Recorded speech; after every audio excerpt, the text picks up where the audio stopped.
अस्सलामुअलैकुम सामीन, यकुम जुमादल उखरा है, 25 दिसंबर है। ख़बर का उन्वान है उत्तराखंड में तब्दीली मज़हब के 2 मामले हुए हैं। एक में 7 लोगों के ख़िलाफ़ मुकदमा दर्ज कर लिया गया है और एक टीचर को गिरफ़्तार किया गया है और दूसरे मामले में समझौते के बाद पादरी को छोड़ दिया गया है।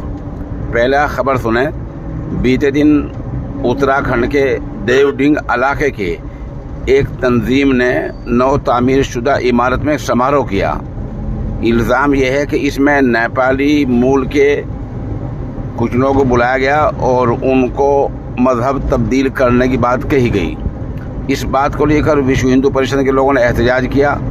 पता चला कि व्यापारियों ने जुलूस निकाला और इस मामले के बाद और इस तरह के हंगामे के बाद पुलिस ने एक को गिरफ्तार कर लिया है और 7 के खिलाफ मुकदमा दर्ज किया है।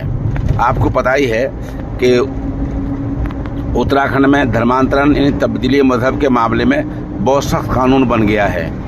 ये पहला मामला है। दूसरा मामला ये है, उत्तराखंड के एक गांव में लगभग 30 आदमियों ने क्रिसमस के एक प्रोग्राम के दौरान धर्मांतरण कराए जाने यानी तब्दीली मज़हब के मामले को लेकर हमला किया है। पुलिस ज़राए से मिली इत्तला के मुताबिक ये मामला उत्तराखंड के ज़िला उत्तरकाशी के गांव पुरोला का है और हादसा जुमे के दिन का है। हमला करने वालों ने पुलिस को बताया उन्हें पता चला था कि क्रिसमस पार्टी के दौरान इस गांव में मुबैना तौर पर लोगों का मज़हब बदला जा रहा है, जिस वजह से उन्होंने हमला कर दिया है। ज़राए के मुताबिक पुलिस ने बाद में इस मामले में 6 लोगों को हिरासत में लिया था। उनमें पादरी और उनकी अहलिया भी शामिल थी। हालांकि बाद में उनको छोड़ दिया गया। पुलिस ने इस बारे में कुछ नहीं बताया कि जिन लोगों ने हमला करके कानून को अपने हाथ में लिया था उनके खिलाफ क्या कार्रवाई की है।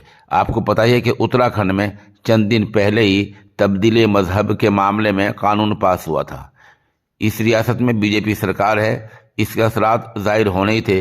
चुनाचे गाँव में अक़लियतों पर हमले की सूरत में इसका पहला असर जाहिर